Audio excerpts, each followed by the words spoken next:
Good morning guys. Ito tayo sa ating morning routine.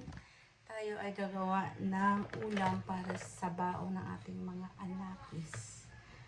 So ayun guys. Lahat ito, ang sidings lang yung ginawa ko pagka gusto ko lang i-share. Pag ako ay nagluluto ng walang mga sauce, walang sabaw, dry siya. Lalagyan ko ng sidings yung baon ng anak ko. So, nagluto ako ng piniritong isda.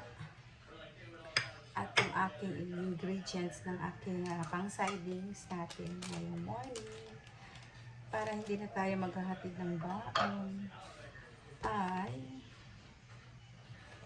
ito, share ko lang ha. Para meron tayong